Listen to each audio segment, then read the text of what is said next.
ইউনূস সরকার সাবধান হয়ে যান। আপনারা মানব অধিকার সংস্থা বাংলাদেশে চালু করতে যাচ্ছেন, অফিস।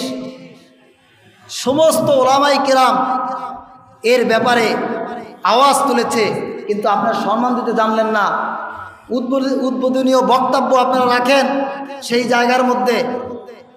আজকে মানব অধিকার অফিস যে সমস্ত দেশের মধ্যে রয়েছে, কোনো দেশে কল্যাণকামী হয় নাই, আজ পর্যন্ত হয় নাই, দিতে পারে নাই।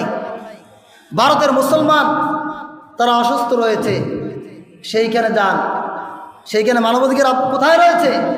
ফিলিস্তিন মুসলমান অসুস্থ রয়েছে, নির্মমভাবে তাদেরকে হত্যা করা হচ্ছে, সেখানে মানবাধিকার কোথায় রয়েছে? কোথায় মানবাধিকার? তারা মানুষের কল্যাণের জন্য কাজ করে। আসলে না, আমরা আসলে বুঝি না, বোঝার চেষ্টাও করি না। এই অফিসটা করার পর কি করবে জানেন? আমাদের গলা টিপে ধরবে।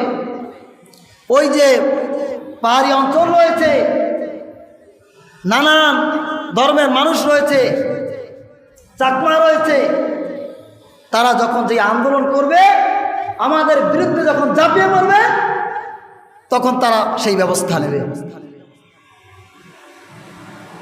পার্বতী চট্টগ্রাম 50 বছর ধরে পরিকল্পনা, তারা ওইখানে খ্রিস্টান রাজ্য বানাবে, তারা ওইখানে আলাদা একটা রাষ্ট্র চায়, সেই লগ্নে তারা কাজ করছে।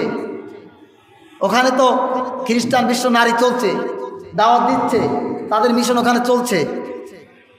কিন্তু এখন যদি এইখানে কি করতে পারে, অফিস বানাইতে পারে, তাহলে ওখান থেকে ঘোষণা আসবে আন্দোলন করে যে আমরা চট্টগ্রাম, পার্বতী চট্টগ্রাম আমরা কি চাই? আলাদা রাষ্ট্র চাই।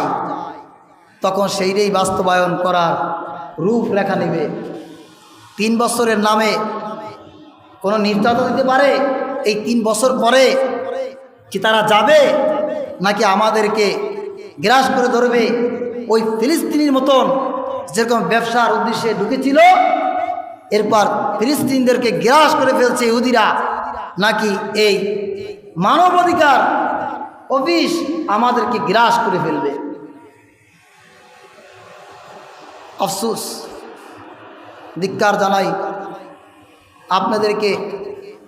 এই দেশে সংস্কার করে দ্রুত কিভাবে নির্বাচন দেওয়া যায়, সেই জন্য মানুষ বসিয়েছে। কিন্তু আপনারা কি করতেছেন?